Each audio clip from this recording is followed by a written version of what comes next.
Je m'appelle Victor, j'ai 63 ans. À 25 ans, je suis entré pour la première fois dans un casino. Tout était grandiose, majestueux. Je me croyais dans un rêve. Mais j'ai vite été pris dans l'engrenage. Pendant près de 40 ans, j'étais accro au jeu. Je suis tombé au plus bas. Il y a quelques années, j'ai réalisé que je passais à côté de ma vie. J'ai alors arrêté de jouer. Aujourd'hui, je compte bien profiter du temps qu'il me reste pour enfin vivre libre. On vous le souhaite, Victor. Bonjour. Bonjour. Merci d'être là. On vient donc de vous découvrir en images comme près de 200 000 Français. Vous êtes devenu addict aux jeux d'argent. Vous jouiez à quoi? Alors, principalement à la roulette, puisque quand j'ai commencé à jouer, les machines à sous n'étaient pas encore en France, puisqu'elles sont arrivées, si je ne m'abuse, en 1987. Et c'est de là où j'ai commencé à jouer aux machines à poker et aux machines à rouleau, donc les machines à sous. Quel genre de joueur avez-vous été? Comment vous le décririez? Ah bien, complètement absorbé par le jeu. À partir du moment où j'étais dans un casino, c'était pratiquement ma raison de vivre. Est-ce que ça voulait dire que vous calquiez votre vie sur oui, la présence de casinos? Tout à fait. Vous déplaciez en fonction de la présence des casinos? Voilà, il fallait absolument qu'il y ait un casino. Quand j'organisais mes vacances, il m'arrivait de faire quelquefois 2000, 3000 kilomètres sur toute la France, et tout était axé sur un casino. Il fallait absolument qu'il y ait un casino là où je m'arrêtais 2 jours, 3 jours. Voilà. Alors j'imagine que cette addiction a dû mettre votre vie en péril plus d'une fois? Plus d'une fois, ça c'est sûr, puisque ça m'a joué quand même des déboires, tant sur le plan sentimental, au niveau de ma vie de couple, et puis à tous les niveaux, ne serait-ce que les charges traditionnelles que l'on a quand on est en couple, les loyers, les factures, j'ai eu pas mal de gamelles, entre guillemets, à l'époque, qu'il a fallu que je compense au fur et à mesure. Et difficilement. Sentimentalement, vous préfériez la présence des casinos que celle de vos femmes? Ah, tout à fait. Tout à fait. Le casino, pour moi, c'était ma maîtresse. Et ma femme passait en second. Donc elles en ont souffert? Elles en ont souffert. Combien de mariages? 3 mariages. Aujourd'hui, vous en êtes où dans votre vie? Actuellement, je suis avec ma nouvelle compagne depuis 4 ans. Marié? Pas marié. Et puis ça se passe très, très bien, parce que c'est un petit peu mon garde-fou, bien que maintenant je ne suis plus... C'est-à-dire, c'est votre garde-fou parce qu'elle vous empêche de jouer? Elle ne m'empêche pas de jouer. Je me suis raisonné moi-même. Ouais. Ma thérapie, c'est moi qui l'ai assurée. Par le biais d'un livre que j'ai écrit, un petit manuscrit, sans prétention, mais qui s'appelle d'ailleurs Un aller simple pour l'enfer, qui veut bien dire ce que ça veut dire, qui m'a donné l'occasion de mettre tout à plat par le biais de ces écritures. Un aller simple pour l'enfer, ça veut dire qu'il n'y a pas de retour possible? Pour moi, il n'y en avait pas au moment où je l'ai écrit. Et après avoir écrit ce petit manuscrit, je me suis dit c'est complètement fou. Je vivais dans un monde complètement irréel. Donc ça veut dire qu'aujourd'hui, vous ne jouez plus? Aujourd'hui, je ne joue plus. Sauf, je glisse quand même une petite parenthèse, j'ai un petit casino virtuel, donc sur le net.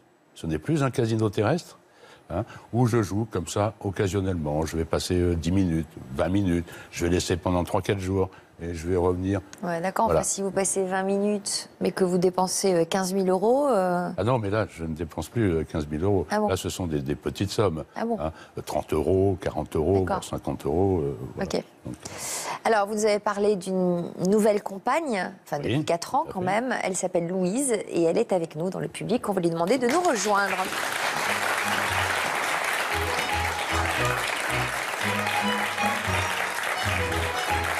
Bonjour Louise. C'est vrai? C'est gentil. Merci Louise. Ça a dû vous faire peur de partager la vie d'un ancien joueur, non? Non, parce que c'était déjà terminé en partie. C'est ce qu'il vous a En dit. addiction. C'est ce qu'il vous a dit quand vous l'avez rencontré? Voilà. Non, mais je m'en suis rendu compte parce qu'il m'a tout raconté quand même. Oui. Mais vous vous êtes pas dit, il est addict quand même, là, il ne joue plus, mais ça va recommencer? Vous ne vous êtes pas dit ça? Si, j'étais inquiète quand même. Oui, j'étais inquiète. Mais comme il ne fréquentait plus les casinos, à ce moment-là, j'ai compris que c'était derrière nous, c'était derrière lui. Robert, bonjour. Bonjour Sophie.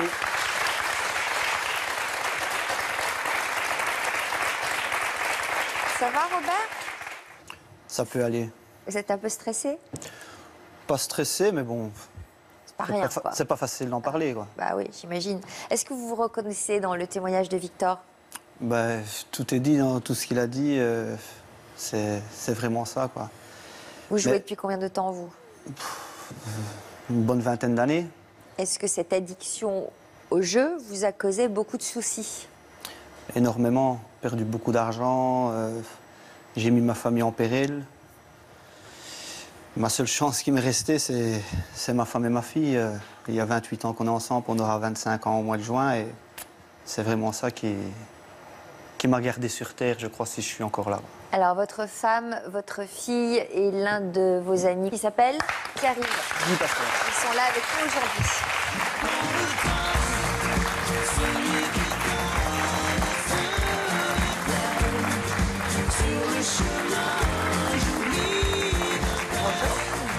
Bonjour. Bonjour. Merci à tous les trois d'être là. Votre éclairage va être important pour cerner la personnalité et l'addiction de Robert. Nathalie, vous avez rencontré Robert à l'âge de 19 ans, avant qu'il commence à jouer, donc j'imagine. Oui. Hein. Donc ça veut dire que vous l'avez vu plonger dans cette spirale infernale? Tout à fait. Au début, il me disait qu'il allait jouer au casino, donc je le laissais aller jouer. Il allait. Jusqu'au temps que, quand il rentrait, il mettait de l'argent sur la table de nuit. Pour me faire De l'argent qu'il avait soi-disant gagné? gagner, oui. Ouais. Alors moi, le lendemain matin, je me réveillais, je voyais cet argent-là. Je l'ai poussé un petit peu à retourner au casino. Je dis que c'était de l'argent facilement Ah, gagné. c'est vous qui l'avez poussé? Et au fait, lui, il me faisait ça pour que je le laisse retourner aussi, quoi. C'est-à-dire que vous vous disiez, bon, il gagne beaucoup Voilà, d'argent, ouais. donc je vais l'inciter à y retourner, quoi. Ouais. Ça fait du bien. Ça met du beurre dans les épinards, Voilà. comme on dit. Je sais pas, vous habitez où, vous? En Belgique. Vous mangez des épinards en Belgique? Oui. Donc, vous le poussiez à y aller. Oui. Et puis, qu'est-ce qui s'est passé? Jusqu'à un moment, un jour, il m'a annoncé qu'il m'avait vidé le compte en banque. Donc, en fait, vous mentiez? Oui. Enfin, c'était pas de l'argent que vous aviez gagné, que vous mettiez sur sa table de nuit? Non, je partais avec une somme d'argent et quand je la perdais, je dis qu'est-ce que je vais faire? Je m'arrêtais au bon contact et je lui glissais 250 € sur... Enfin, à l'époque, c'était de l'argent belge. Donc, je lui glissais 250 € sur la table de nuit. Je dis comme ça, demain matin, elle va se réveiller, elle va être contente et elle va pas me Mais poser de questions, quoi. Vous faisiez ça systématiquement? Ouais, un jour sur deux, un jour sur trois. Vous alliez jouer tous les soirs? Quand je m'y suis mis en route, vraiment, là, ouais, j'allais... Donc ça veut j'ai dire fait que un an. votre vie de couple a souffert de cette addiction, j'imagine. Oui, j'ai eu de la chance d'avoir... Enfin, j'avais ma fille à ce moment-là, donc j'étais toute la soirée toute seule avec ma fille. Mais vous disiez rien. Tant qu'il ramenait de l'argent, Voilà. vous disiez rien. Non. On va demander son avis à notre psychiatre, Laurent Carilla. Psychiatre et spécialiste des comportements addictifs. Que vous inspire d'emblée le discours de nos invités? Ce sont des histoires typiques de joueurs pathologiques. On appelle ça des joueurs pathologiques ou des gamblers. On est dans le schéma classique. Il y a une première phase. En fait, le jeu pathologique ou les jeux de hasard et d'argent, c'est 3 phases. C'est une phase de gain, c'est comme un shoot dans le cerveau. Et après, on va y retourner, mais on va aller vers une phase de perte. Et après, une phase de désespoir où on joue pour se refaire. Mais c'est la dépression, c'est l'anxiété. Si on vide les comptes, et il y a des répercussions sur le couple et la famille. Alors j'imagine que vous dites c'est la dépression, l'anxiété, c'est probablement la dépression et l'anxiété qui sont à l'origine de cette addiction aussi? Non, ils sont étroitement liés en fait. C'est-à-dire que vous avez le comportement addictif, qui est une pathologie, le jeu, en l'occurrence, le comportement addictif, et il est souvent associé à des troubles de type anxieux ou des troubles dépressifs. Après, savoir si c'est la dépression qui cause ça, c'est souvent, on le découvre après en fait. Ouais. Vous aviez des tempéraments plutôt anxieux? Ah, moi, j'étais anxieux, très anxieux. Et vous étiez anxieux? Ouais, je le suis encore maintenant, je me soigne encore maintenant, Ouais. parce que tout ça m'a amené des crises d'angoisse. Je suis devenu aussi hypocondriaque. Non, mais est-ce que vous l'étiez avant de jouer? Avant de jouer, non, j'étais pas anxieux avant de jouer. C'est quand je suis rentré dans le jeu et dans le système du jeu, quoi. Moi, sinon, avant de jouer, non. La troisième phase, comme vous dites. Ouais, c'est la troisième phase. Voilà. Je peux vous aider. Hein. Relaxez-vous. Une baguette magique ou... Non, on peut en parler. Comment vous décririez votre enfance, Victor? Vous aviez déjà une relation particulière à l'argent? Alors, une très bonne relation, puisque j'avais aucune notion de l'argent. Hein, Pour quelle raison? C'est-à-dire que j'avais une famille relativement aisée, dont je n'avais qu'à demander, et on me donnait. Donc c'était pas difficile. Bon, on a eu l'occasion de faire les colonies, tout ça, etc., puisque mon père était dans l'armée de l'air. Les colonies, pas les colonies de vacances, hein, les Ah, colonies, c'était pas... Oui, je précise, bon, en l'occurrence, le Maroc, l'Algérie, voilà, pendant les périodes chaudes. Mais non, j'ai pas eu à me plaindre, malgré une éducation quand même extrêmement rigoureuse de par mon père. Mais il y avait ma grand-mère maternelle et ma mère qui assuraient derrière mon confort Vous étiez quotidien. dans un confort à la fois matériel et affectif. Voilà, tout à fait. Ah, oui, oui. Est-ce que vous aimiez prendre des risques déjà à cet âge-là? Oui. Hein. Quand j'étais étudiant, à 19 ans, j'ai fait des cascades automobiles. J'ai passé ensuite un brevet de pilote privé. J'ai fait de la moto. J'ai fait tout ce qui touchait au danger. Est-ce qu'on peut associer ce goût du risque et du danger à l'addiction? La recherche de Au jeu. sensations, c'est un facteur tempéramental. C'est dans le tempérament de certains addicts. C'est-à-dire qu'ils évitent le danger. Ils n'ont pas peur du danger. Ils aiment les sensations fortes. Et c'est le même mécanisme en fait que quand ils jouent en fait. Parce que quand ils jouent non-stop, ils cherchent la sensation forte. Et ils évitent le danger, ils s'en foutent du danger en fait. Qu'ils perdent ou qu'ils perdent de l'argent, ils continuent. Et dans le cerveau, tout s'allume, c'est un feu d'artifice de dopamine. Hein. De dopamine? Ouais. C'est le truc du plaisir quoi.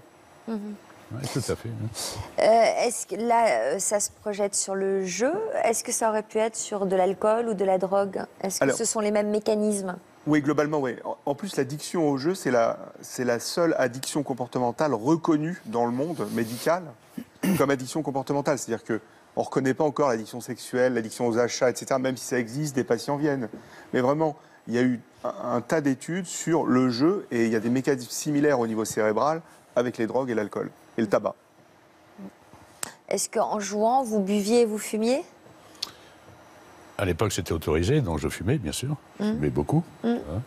J'avais pratiquement toujours une cigarette entre deux doigts sur les machines. Et puis voilà. Et de l'alcool, non, qui passait Oui, mais rarement. Ça, l'alcool, c'était... On ne vous servait pas dans les casinos à l'époque? Ah oui, dans la mesure où j'aurais accepté, on m'aurait servi largement et gratuitement, bien entendu, pour me retenir au maximum dans la salle de jeu. Hein, c'est-à-dire que tout est fait pour vous garder. Ah ouais. Même à l'heure actuelle où la cigarette est interdite, il y a quand même des petites cabines pour éviter de quitter le casino.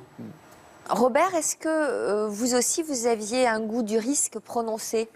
Oui, parce qu'au fait, j'ai roulé aussi en voiture sur circuit, j'ai fait de la moto. Je n'ai jamais eu peur d'un accident. Vous aviez quelle relation avec l'argent, vous, quand vous étiez plus jeune? Quand j'étais plus jeune, déjà j'ai été élevé par mes grands-parents. Mon grand-père était mineur, il était concierge dans une briqueterie, donc c'était un peu une maison pauvre. On n'a pas eu facile. Ma mère m'a eu fort jeune. Ma mère elle m'a eu à 16 ans et demi, 17 ans. Mon père était un karatéka de haut niveau, donc il a parcouru le monde entier. Il était tout le temps sélectionné pour aller dans tous les pays du monde. Donc j'ai pas eu beaucoup mon père avec moi.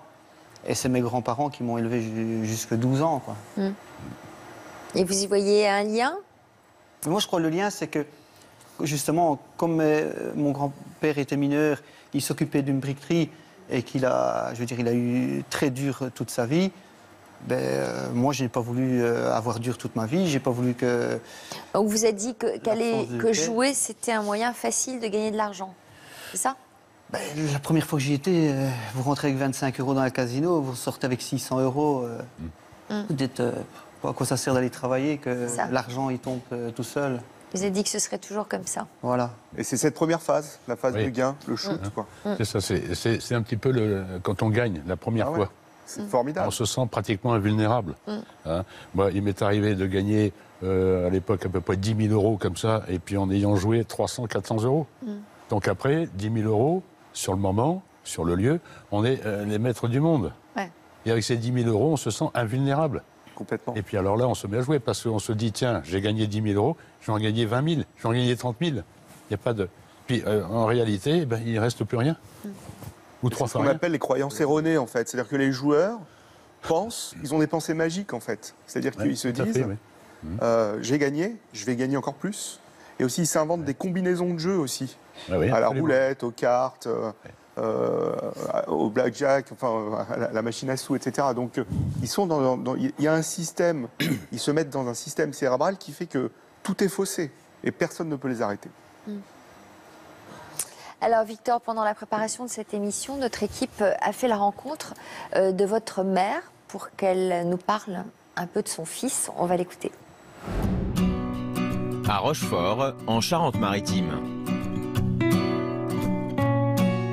Bonjour. Bonjour. Comment était Victor quand il était petit? Il était renfermé. Oui, ah oui, oui, oui. Très renfermé. Parce que mon mari a eu une petite altercation avec lui, il doit avoir 15 ans, 15-16 ans. Alors bon, ado, c'est pas facile. Et il lui avait même dit, écoute, dis-moi, merde, mais dis-moi quelque chose. Il n'y avait rien à faire pour le faire parler. Voilà. Adulte, est-ce que vous vous êtes douté qu'il jouait? Non, on ne vivait pas près de lui. Et il a commencé, oui, vers 25 ans. On l'a bien su 10 ans après. Lui, il a commencé, il m'a dit, par curiosité, je suis allé voir ce que c'était, un casino. Puis ça a commencé, il s'est laissé tenter, puis il a continué. Il a gagné, c'est vrai qu'il a eu beaucoup de chance. Mais après, évidemment, bon, gagné, perdu, gagné, perdu. Un beau jour, il s'est trouvé quand même dans la gêne, il est venu nous voir, nous demander de l'argent. Ça, mon mari n'était pas content, évidemment, puis il y avait de quoi, et moi non plus. Et quand il a voulu nous rembourser, il a dit, écoute, c'est de l'argent que tu as gagné au casino, je n'en veux pas. Vu qu'on lui avait refusé, il ne nous a pas parlé pendant 5 ans. Vous étiez dans quel état d'esprit pendant ces 5 ans? Ben, c'était dur, on pensait toujours que bon, ça allait s'arranger, qu'il allait revenir vers nous, mais ça nous préoccupait, évidemment. Hein, on se faisait beaucoup de soucis. On était toujours sur le qui-vive de dire qu'est-ce qu'on va apprendre, que va-t-il faire. On avait toujours peur qu'il fasse vraiment de grosses bêtises. Et puis un beau jour, il est revenu de lui-même. Il avait un peu honte. J'ai dit, un revenant, eh ben, j'étais contente de le revoir, évidemment, c'est mon fils, hein, quand même. Quels étaient les rapports entre Victor et son père? Avec son père, il n'était pas à l'aise. Ça a été quand même difficile. Hein. Il a dit à son père, eh bien écoute, moi je vois que tu ne comprends pas, je vais écrire un livre. Il aurait voulu pouvoir dire à son père, voilà, des fois j'ai fait des bêtises et tout, c'était plus moi-même, quoi. Et malheureusement, son père est parti trop tôt pour pouvoir lire ce livre. Comment s'est passée la lecture de ce livre pour vous? Moi, j'ai eu beaucoup de mal à le lire, je l'ai lu en 3 fois et ça a été très dur. Je revenais toujours que son père n'avait pas pu le lire, il l'aurait peut-être mieux compris, mais bon. Aujourd'hui, quels sont vos rapports? J'ai confiance en lui. Il joue des fois comme ça, il s'amuse, mais tellement peu que c'est fini. Et il en est bien sorti. Moi, je me dis, c'est du passé. Je vois maintenant le présent, qu'il est bien, il est bien dans sa peau, il a une compagne qui est très bien pour lui, et voilà. Alors, ça me rassure quand même aussi. Voilà.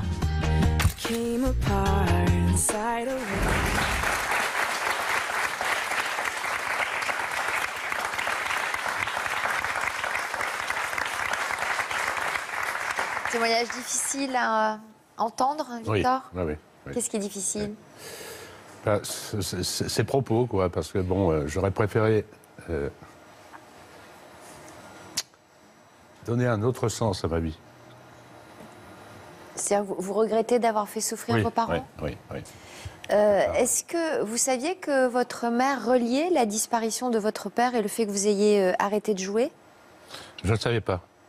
Je ne le savais pas, mais d'un autre côté, bon, lorsque mon père est décédé, Bon, je faisais avec lui le week-end des petites parties de boules, tout ça, etc. Bon, c'était une occupation. Et j'ai tout arrêté. Je crois qu'il y a eu un déclic à ce niveau-là, c'est-à-dire tout ce qui était pratiquement jeu. Donc les boules, je ne les ai jamais retouchées. Je pense qu'il y a eu un impact.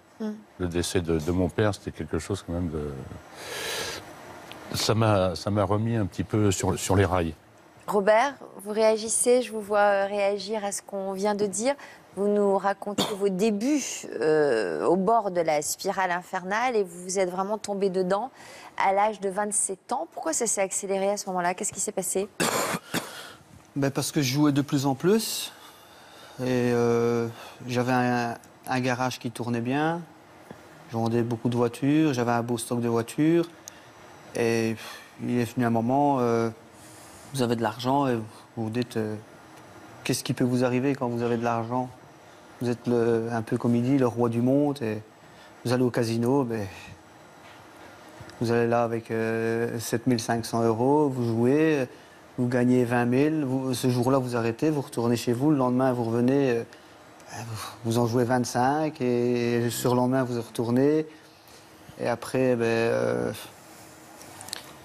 vous vendez vos voitures une à une.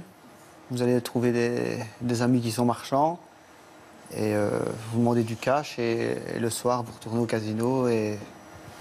En nombre d'heures de présence au casino, ça représentait quoi, à peu près? Je partais à 6 € au soir et jusqu'à des 4-5 € au matin. Oh. Nathalie, vous saviez où il était? Oui. Et vous ne disiez rien? J'avais pas trop le choix parce que déjà, si je l'interdisais, il pétait un câble. Donc, Ah oui, c'est ça. Ouais. J'ai jamais su m'arrêter. Il y avait des jours, je prenais, allez, je veux dire, 20-30 000 € et vous allez jouer, vous allez débuter avec 500 €. Pourquoi pas rentrer chez moi? Le lendemain, c'était un autre jour. Ben non, il fallait que je remettais tout dedans et je repartais quelquefois moins 10 000. Et puis de temps en temps, j'allais avec elle et là, elle me freinait quand je veux dire, elle voyait que ça partait dans mon délire. Mais bon, j'étais pas satisfait, j'étais pas content. Il s'en prenait à moi. Voilà, donc je revenais, je faisais un peu la gueule dans la voiture et tout. Et puis j'allais de temps en temps avec un ami et là, ça va, je pouvais le maltraiter. C'était vous l'ami? Oui, qui arrive? c'était Ils moi. vous maltraitaient? Ah ouais, parce que quand il est au casino, c'est plus le Robert que vous voyez là. Il se transforme, il insulte les groupiers s'il a perdu. Ah oui, c'était plus le même homme. Ah non, c'est plus le même homme. Il C'est un devenait, monsieur, pardon, ouais, stressé, agressif. stressé, agressif, anxieux, il avait envie de vomir, il allait dans les toilettes, je vais mourir. Un jour, pour vous donner une anecdote, je l'accompagne au casino, je dis écoute, fais-moi une promesse, si tu gagnes, on s'en va tout de suite. Moi, j'en ai marre de passer des nuits ici et là. Parce que vous ne jouiez pas?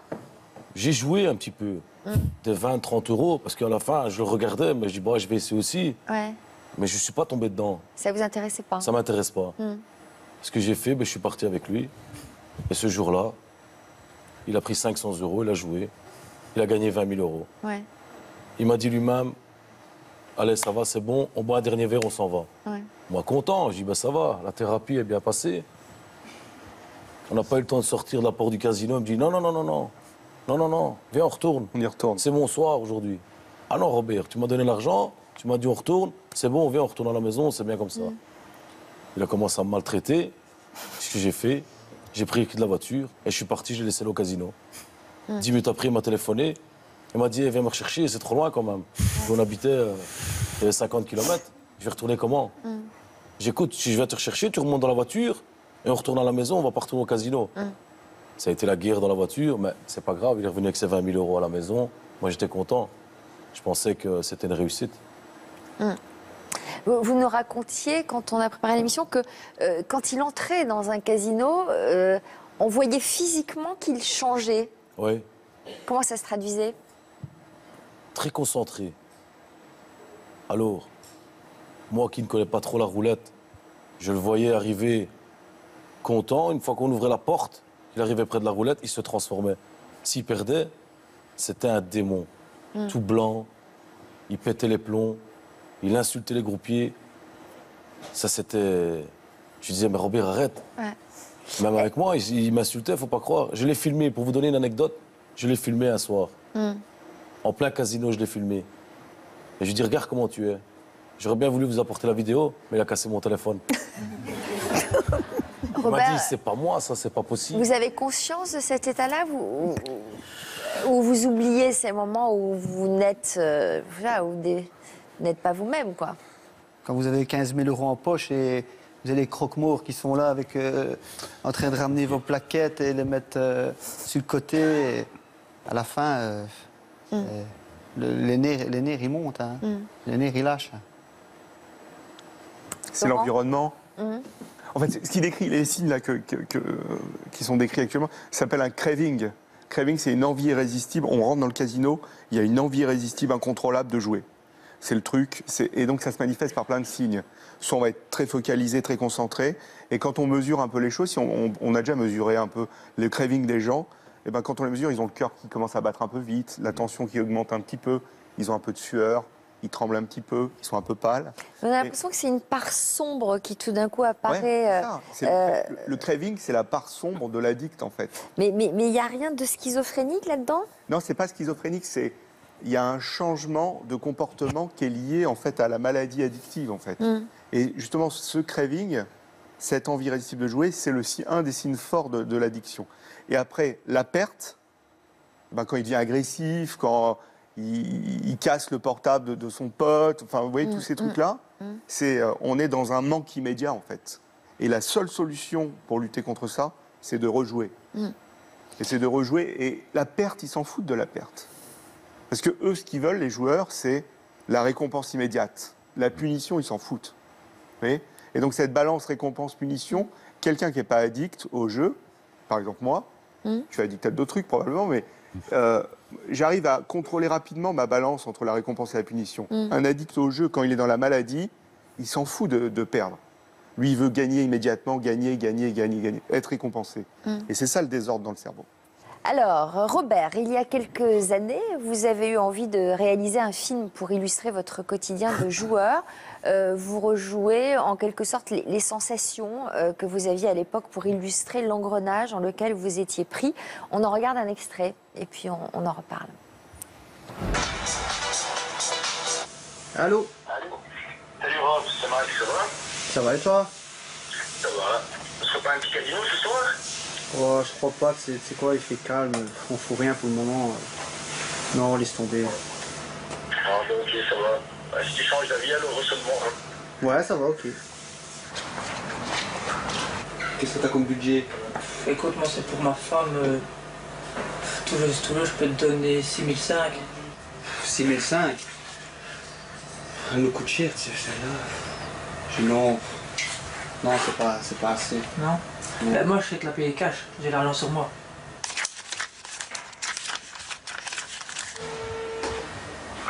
Ouais, Max, ça va? Ça va. Ben, j'ai vendu une bagnole. Là. À quelle heure qu'on part au casino ce soir? À 18h? Ouais, ça va. À 18h, je passe te chercher. Ça va? Ok, ça va. Allez, à tantôt.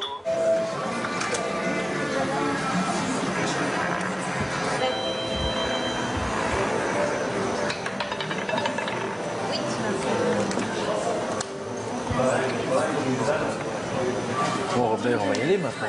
C'est bon, t'as assez joué. Non, laisse-moi jouer, s'il te plaît.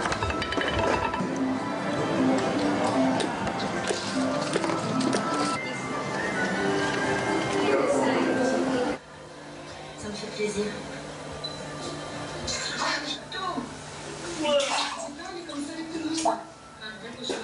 Je vous ai entendu, je vous signale. Je vais aller retrouver Laurent. Il va falloir que je m'occupe des formalités.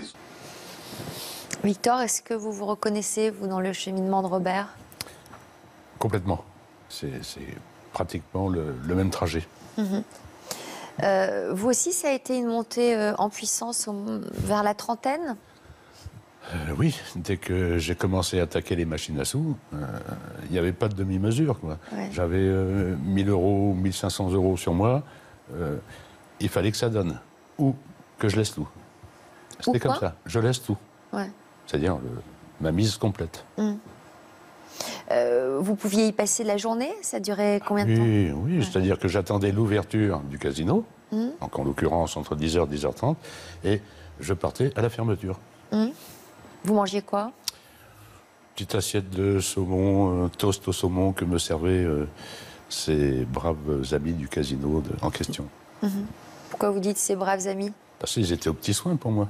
Ouais. Ils m'aimaient. Vous nous disiez tout à l'heure que vous faisiez aussi des crises d'angoisse. Oui. À quel moment ça se traduisait comment? Quand je sortais principalement du casino, pas quand je jouais, mon esprit était ailleurs, mais quand je sortais du casino, là j'avais le problème, j'avais du mal à respirer, j'angoissais, alors la plupart du temps j'étais à l'hôtel. Donc quoi, vous vous sentiez vide? Ça correspondait à quoi, ces crises d'angoisse? un vide à l'intérieur énorme, quoi. Et puis je me culpabilisais complètement, en disant que j'avais une petite période de gain, j'aurais dû m'arrêter. Mais j'ai eu de la chance, en règle générale, mais je n'ai jamais su m'arrêter. Jamais. Et c'est pour ça que vous étiez angoissé après? Ben oui, parce que je regrettais d'avoir laissé tout ce que j'avais mis dans mes poches. Est-ce que ça peut être ça, cette angoisse, ou au contraire la peur du vide, justement La peur du vide, la peur de l'abandon, enfin l'abandon perso, etc. Tout ça, ce sont des symptômes d'anxiété. Mais ces crises d'angoisse-là, ça décrit bien le phénomène chronique de la maladie addictive, en fait. C'est-à-dire qu'ils sont dans un cercle, dans un cycle infernal. Et c'est très juste le titre, un aller simple pour l'enfer, c'est un aller simple pour l'enfer. Jusqu'à la sortie. Et dans cet aller simple pour l'enfer, eh ben, c'est émaillé de pics, de cactus, quoi, de crises d'angoisse. Ouais. Est-ce que vous avez eu des idées noires? Ah oui, j'en ai eu. Jusqu'à... Comme tout joueur qui se respecte, quand on arrive vraiment à un certain niveau, hein, des envies de se jeter à l'eau dans la mesure où il y a un canal à proximité, ou de se mettre une balle dans la tête si on a un revolver ou une corde. Alors ça arrive quand, ça quand on perd d'énormes sommes? Et quand on perd beaucoup. Ouais. Quand on perd beaucoup, principalement. Bon, quand on a des petites pertes... Phase de désespoir, la troisième phase. Voilà. C'est le risque, c'est un des risques. Et d'ailleurs, c'est ce qu'on évalue directement chez les patients qu'on voit en consultation. Qu'est-ce que vous évaluez? On évalue l'addiction, on évalue la sévérité de l'addiction, mais on évalue tout de suite les conséquences, c'est-à-dire dépression, idées noires, idées suicidaires, des projets suicidaires, l'anxiété et d'autres symptômes connexes, en fait. Et on peut s'en sortir, bien évidemment. On peut toujours s'en sortir. Oui, on ne peut pas dire 100% en médecine, mais c'est vrai qu'on peut, avec un travail vraiment thérapeute-patient, une bonne alliance, on peut s'en sortir. Je suis une preuve qu'on peut s'en sortir. Oui, bien sûr. Moi, je m'en suis sorti. Est-ce que, Méline, donc vous êtes la fille de Robert, est-ce que vous avez assisté aux crises d'angoisse de votre père? Oui, oui. À quel moment? En pleine nuit, il se réveillait, je vais mourir, je vais mourir. Donc ça, c'était des crises d'hypocondrie? Oui, au fait, moi je ne montre rien, parce que les gens ils disent, ouais, crise d'angoisse, crise d'angoisse. J'ai dit, moi je ne montre rien à personne, je dors. Je me réveille à 2-3 heures au matin, je suis en sueur, je sens mon cœur qui toque dans ma gorge, j'oserais pas prendre mes pulsations, j'ai l'impression qu'ils sont bien à 180. J'ai ma tension qui monte, j'ai chaud.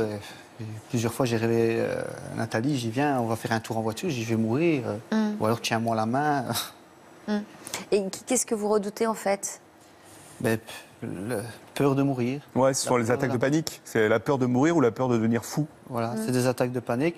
Et il est vu un moment, j'en faisais tellement, j'en faisais quelquefois même 2 par jour. J'ai dit, si c'est ça la mort, autant passer de l'autre côté. Et là, elle m'a dit, écoute, va voir quelqu'un pour t'aider. J'ai été voir un psychiatre. Et maintenant, je prends un médicament tous les jours à midi. C'est comme il avait dit tantôt monsieur, la dopamine, mais moi, c'est la sérotonine. C'est un médicament qui recapture la sérotonine, parce que moi, je suis tellement nerveux que chimiquement, la sérotonine, elle s'évacue, et alors ça me donne des crises d'angoisse. Et maintenant, depuis que je prends ça, ça peut aller. C'est un antidépresseur pour un trouble qu'on appelle trouble panique. C'est la répétition de crises d'angoisse, en fait, qui est liée avec l'addiction au jeu, en fait. C'est probablement l'addiction au jeu a révélé ce trouble panique, et bien évidemment, tout ça se soigne, et tout ça se stabilise et se guérit. Mais se guérir, non. Enfin, moi, je ne suis pas d'accord avec ça, parce que le médicament que je prends, il est fait pour calmer mes crises d'angoisse, mais pas pour calmer mon envie de jouer. C'est comme, je reviens sur ce que Victor dit, je ne suis pas tout à fait d'accord quand on dit qu'il est guéri, parce qu'il joue même que c'est virtuel. Même si vous jouez 10 cents, c'est quand même jouer. Donc, quelque part, vous entretenez tout le temps votre mal. Est-ce que c'est comme quand on se drogue ou quand on boit? Est-ce que quand on est sevré, est-ce qu'il faut arrêter complètement? Pour les ou addictions. est-ce que pour le jeu, on peut se contenter de jouer comme ça 5 minutes sur Internet, 20 euros Alors, il y a plusieurs choses. Ou est-ce que c'est dangereux? Ouais, voilà. Il y a plusieurs choses. Déjà, il y a ce que vous dites, c'est le traitement avec la sérotonine, c'est pour les troubles paniques. Et il y a le traitement à côté pour les addictions au jeu. Le traitement pour les troubles paniques, c'est pour un truc. Le traitement pour le jeu, c'est un autre truc.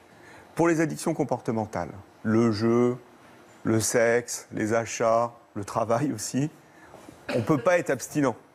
Parce que c'est des comportements. On peut essayer au maximum de les retirer.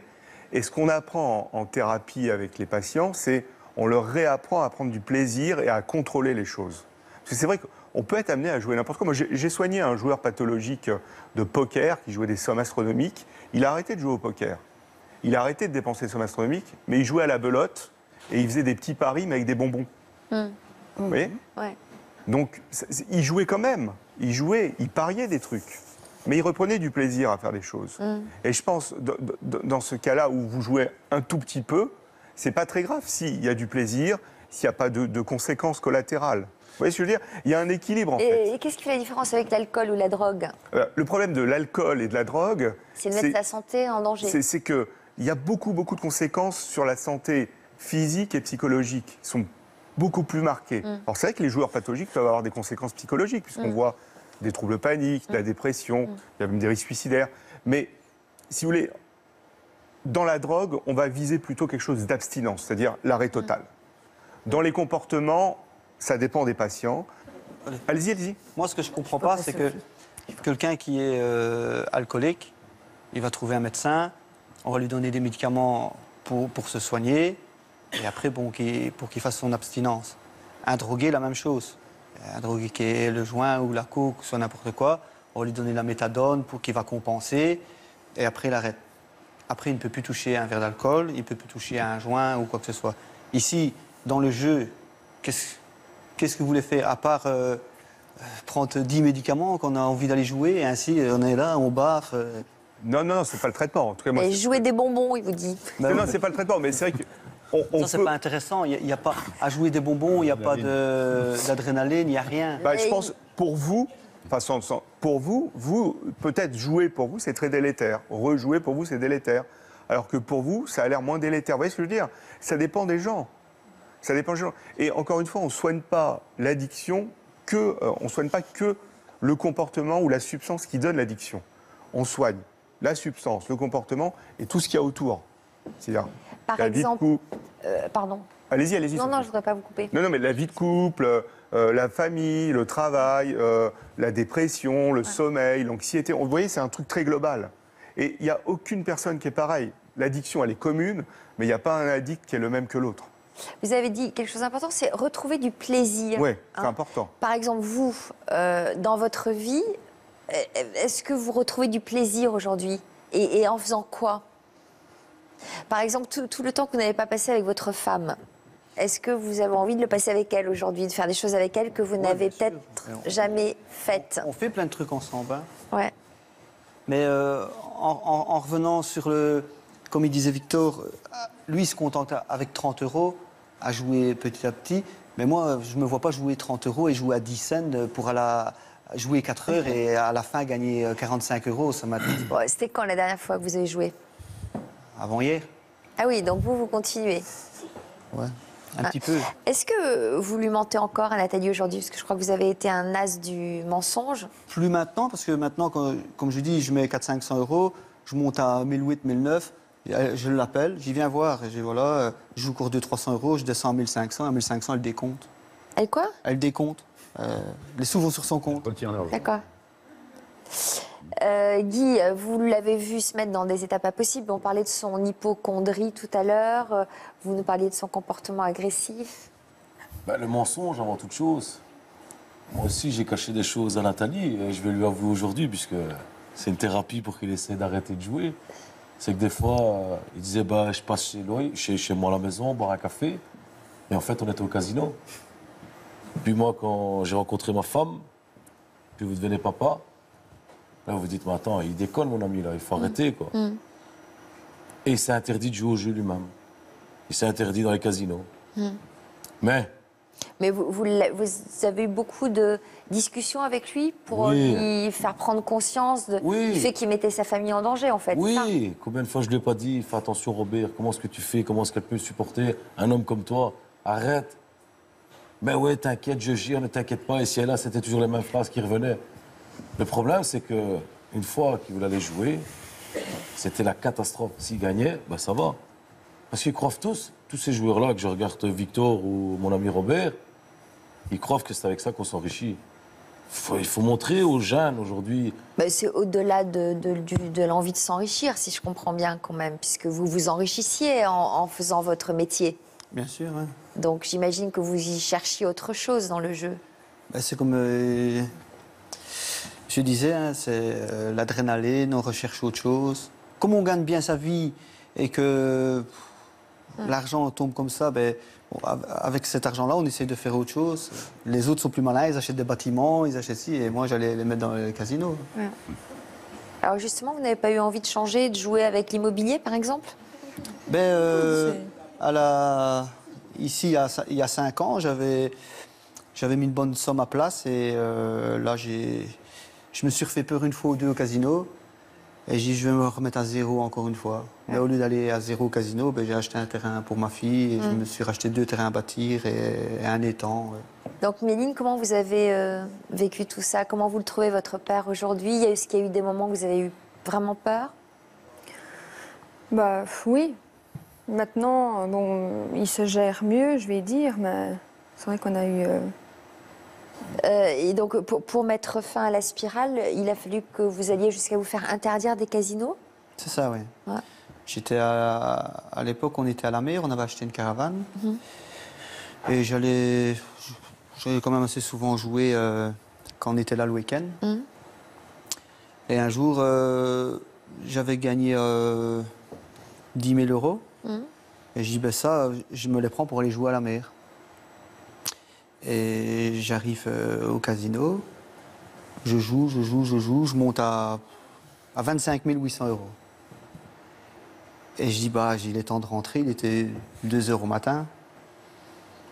Et je dis, je ne vais pas changer 25 800 euros, les 800 euros, je vais les jouer. Et je passe à côté d'une table, je regarde, je compte, parce que on se fait des films vraiment de fou. Hein. On calcule les couleurs, noir, rouge, on calcule les pairs, les impairs, les petits numéros, les gros numéros, et ainsi de suite. Et je vois qu'il y a 12, 13 chiffres impairs. Je dis, c'est bizarre, un chiffre pair va tomber, quoi. Et j'ai comme ça a joué 12, 13 impairs, je ne vais pas m'amuser à mettre 100 euros. Donc je mets les 800 euros. C'est un chiffre impair qui sort. Je dis, je ne vais pas retourner comme ça. Allez, en plus, maintenant, ça fait 14. Allez, ça va tomber. Je vais mettre 5 000. Je mets 5 000. Un impair. Ça fait 5 008. J'ai dit, si je rejoue 5 000... D'accord, on a compris. Donc vous avez joué les 25 000. Voilà. Et j'ai mis 10. On va faire toutes les sommes. Et à la fin, quand j'ai tapé ma plaquette de 10 et 5 000, j'ai donné 15 000. Et le croupier était là, regardez. J'ai dit, c'est ça que tu veux? Je ne vais pas dire ce que j'ai dit. Et il me regardait. Et après, c'est encore un chiffre impair qui est sorti, quoi. Ouais. Mais le pire, c'est que je n'avais plus un bal en poche, je n'avais plus une plaquette.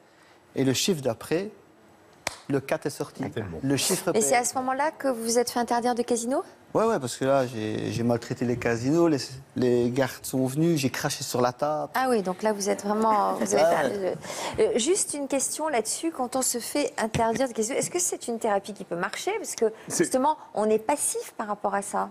C'est une mesure. Se faire interdire, c'est... C'est une mesure de protection. Il y a aussi des mesures de protection de biens, des dépenses, qui dépensent énormément d'argent. Il y a des mesures, quand on dit il y a une maladie qui a entraîné des dépenses inconsidérées à cause de la pathologie, ça s'appelle une sauvegarde de justice par exemple, c'est-à-dire qu'on va protéger les biens mais de la ça personne. guérit pas de se faire interdire. Ce sont des mesures. Ouais.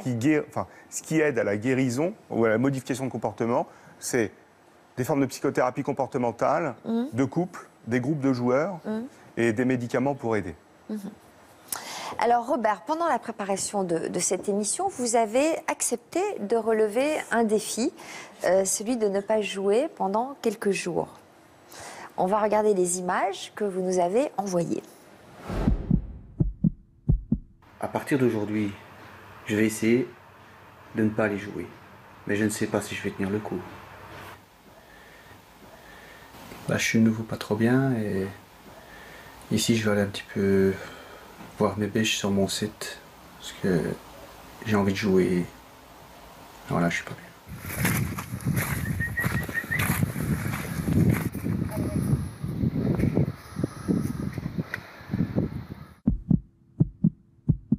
J'ai un sentiment de mal-être en moi. Je tiens pas le coup. J'ai envie d'aller chercher des tickets et jouer. Dis-moi, Robert. C'est mettre 500 € de PS4. Encore? Tu vas encore jouer au casino? Un petit peu là. Voilà, monsieur. 521, 50. 200.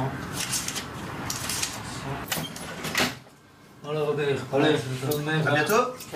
Allez, ciao. Salut, merci. Ben voilà, je suis installé confortablement dans ma chambre.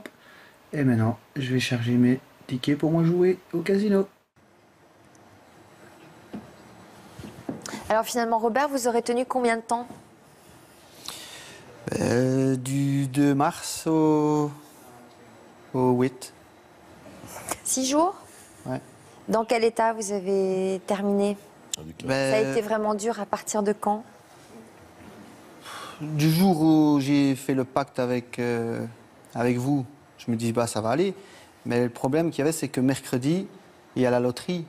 Et je joue à la loterie. Et je me dis, si jamais mes numéros sortent, j'ai plus qu'à me pendre. Mais vous auriez dû faire du jeudi au mardi. Ouais, je sais bien, mais bon. On a démarré. Oui, comme mais ça. il y a le samedi, la loterie aussi. Comment? Le samedi, il y a la loterie. Donc. Ah, il y a la loterie aussi le samedi. Oh. Et alors, vous avez terminé dans quel état? Ben, le 8, j'ai craqué. J'ai été joué à la loterie pour le vendredi. J'ai joué à la loterie pour samedi. Et j'ai pris 400-500 €. Donc, il a quand même joué sur l'ordinateur. Ouais. C'est sur l'ordinateur qu'il joue maintenant. Ouais. C'est ça, je dis, il faudrait même interdire les jeux sur l'ordinateur. Parce que Internet, c'est devenu une nouvelle matrice. Hein. C'est-à-dire que les gens ne sortent plus de chez eux, font tout de chez eux. C'est pire encore. Avec la carte de crédit, c'est-à-dire c'est ouvert complètement, c'est-à-dire que ça ne s'arrête plus. C'est quand on va au casino, je veux dire, il faut se déplacer et vous devez vous habiller correctement, vous devez vous taper 1 heure de route.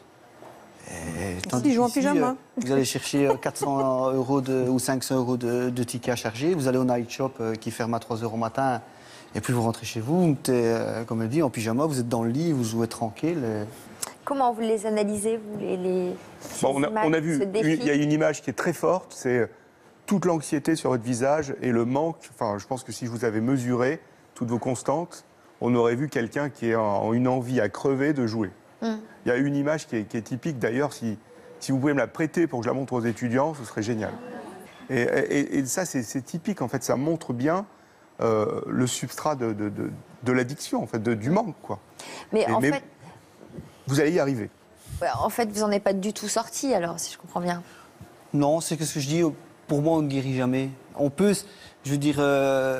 Je comprends que vous vous protégez, vous avez placé de l'argent dans des terrains immobiliers, vous vous faites interdire de casino, mais au fond, je ne sais pas ce que vous en pensez, Laurent, mais au fond, il y a toujours les mêmes mécanismes en branle, quoi. Vous n'avez pas encore envie, enfin, on va dire ça comme ça, de complètement dégager ça. Il y aura un trop...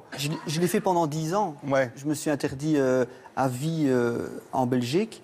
Quand j'avais perdu les 25 800 €, j'ai été trouver le directeur. J'ai dit, écoutez, vous êtes ici pour gagner votre vie et nourrir votre famille. Moi, je suis ici pour la faire crever, ma famille. Alors, je dis, je me retire du casino, vous m'interdisez à vie.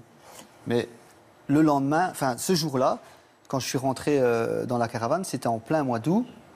Vous pouvez lui demander, je suis arrivé, ma chemisette était trempée, j'ai commencé à grelotter comme s'il faisait moins 1000. Et pleurer comme un enfant. Pourquoi? Parce que je me disais, c'est fini, je ne pourrai plus jamais rentrer dans un casino. Et comment vous les avez passés ces 10 ans sans casino? J'ai bossé comme un malade. Je travaillais du matin au soir. Mais encore une fois, on allait à une fête, à un anniversaire. J'étais là sans être là. Parce que je me disais, oui, on est ici, on est bien, on s'amuse. Mais quelque part, en moi, j'avais quelque chose qui me manquait. Et c'était le manque du jeu. J'étais malheureux par rapport à ça. Et vous avez eu 10 ans sans aide à côté. Il n'y a pas des thérapeutes qui vous ont aidé? Vous n'êtes pas allé dans des groupes? En France. Hein. Ouais, mais dans les 10 ans que je n'ai plus En France, ils pouvaient jouer. Que je ne pouvais plus aller en Belgique. J'ai été jouer en France, j'étais en Hollande. Quand j'allais en Espagne, je faisais comme Victor. Donc vous êtes resté 10 ans. Vous n'avez pas stoppé. Non, vous n'avez jamais stoppé finalement. Mis quand même dans un processus continu. Voilà.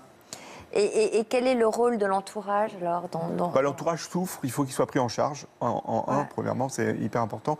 Il y a des groupes, comme Al-Anon par exemple, c'est des groupes de parole de personnes codépendantes, parce que finalement l'épouse devient codépendante, ou l'époux, hein. Il y a des femmes joueuses aussi, les enfants aussi. Il y a des groupes pour les enfants, il y a des groupes pour les familles. On prend en charge quand même les familles dans les addictions, hein, c'est important. Alors, Victor, déjà, comment vous analysez son parcours? Est-ce que vous vous sentez, vous, plus avancé dans votre démarche de sevrage?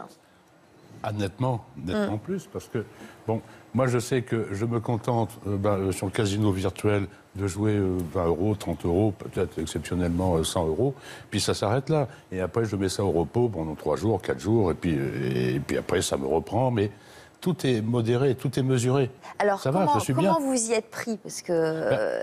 À la même démarche que Robert, c'est-à-dire que je me suis fait interdire 5 ans, à l'époque. J'avais utilisé des jeux en substitution, les jeux de grattage, bon, je compensais comme ça. Hein, c'était des jeux de substitution. Voilà, et je me suis lancé dans les écritures. J'ai écrit ce fameux petit manuscrit. Donc c'est le fait d'écrire qui vous a donné plus de plaisir. Ça m'a fait du bien et ça m'a donné encore plus de force. Ouais. Et de voir ce que je pouvais subir, et le fait de le voir noir sur blanc, je dis, c'est pas possible que j'ai vécu cette situation-là à un moment précis, c'est pas possible que j'ai fait ça, c'est pas possible que j'ai dépensé ça. C'est thérapeutique d'écrire en plus. Voilà. Écrire, Robert? Je ne sais pas bien écrire. Et en plus, quand je fais relire, on ne comprend pas. C'est ça que moi, j'ai fait plutôt un film de 47 minutes. Ouais. Il est sur YouTube. Le jeu, c'est mon histoire. Et j'ai fait ça pour aussi sensibiliser les jeunes qui ne tombent pas dans la spirale de l'enfer comme moi, je suis tombé, quoi. Alors peut-être pour conclure cette émission, des conseils de Laurent, Carilla? Les conseils, je pense que si on est dans un processus addictif de jeu, si on est joueur pathologique, il y a des conséquences dans la famille, etc., je pense qu'il faut aller se faire aider. Il y a des structures maintenant spécialisées pour ça, un peu partout en France, en Belgique, il y en a aussi, il y en a en Suisse, il y en a en Europe. C'est ce que vous conseilleriez à Robert aujourd'hui? Oui, je conseillerais d'aller voir une structure spécialisée pour se faire évaluer, pour voir quelle clé thérapeutique l'aiderait lui, pour qu'il ne soit pas frustré, pour qu'il ne ressente pas des éléments négatifs, pour qu'il se sente mieux globalement pour lui, pas pour sa famille, pas pour son business, etc. Comment il pourrait se faire aider pour aller mieux? Et il y a des choses, il y a des formes de psychothérapie qui peuvent aider. On peut guérir, hein, j'insiste sur ça, on peut guérir, mais un addict reste toujours un addict, hein, c'est marqué dans le cerveau, mais un addict peut guérir de son problème. J'ai 2 petites citations à ce sujet, c'est-à-dire que c'est un humoriste qui avait dit ça. La meilleure façon de gagner au casino, c'est de s'arrêter 1 kilomètre avant l'entrée. C'est vrai. Ça, c'est une chose. Ouais. Et la deuxième...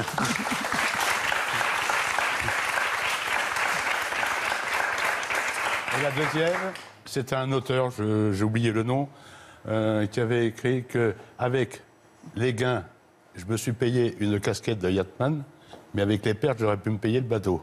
Ouais, c'est vrai. Dans le même état d'esprit. Merci à tous d'être venus nous voir. J'espère que cette émission vous aura permis d'avancer, aura peut-être renseigné certains de nos téléspectateurs ou de nos téléspectatrices qui souffriraient d'addiction au jeu. Merci à vous tous pour votre fidélité. Si votre addiction se porte plutôt sur notre émission, pensez à lire notre rubrique Toute une histoire dès vendredi dans votre version féminin. On se retrouve tout de suite pour un nouveau numéro de l'Histoire continue, où justement nous continuerons de parler addiction avec Laurent Carilla, puisque nous retrouvons Adam, qui avait surmonté son addiction à la drogue grâce à un stage chez les moines. Un parcours original. A tout de suite, merci. Merci beaucoup. Bravo. Merci.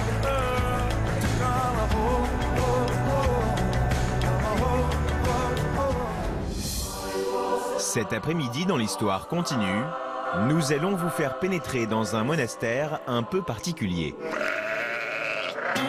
Ici, des jeunes toxicomanes viennent se débarrasser de leur addiction en se retirant du monde. Au début, c'est assez difficile à vivre. Et puis, plus on avance, plus on se met dans le travail, plus on est bien en fait. Adam nous avait raconté sa descente aux enfers dans toute une histoire. Physiquement, on est super mal. Les mâchoires sont hyper crispées, on peut plus manger. Boire un truc, ça passe pas. On devrait se dire, ouais, non, là j'étais trop loin, faut que j'arrête. Bah non, on arrête une semaine et puis on reprend. Dans l'Histoire continue, nous retrouvons Adam là où il a ouvert une nouvelle page de sa vie. Et Renaud nous présentera Michael, un ancien pensionnaire du monastère qui lui aussi est en pleine reconstruction. Sur notre plateau, aux côtés de frère Eric, ce sont donc deux jeunes hommes courageux que nous accueillerons dans un instant.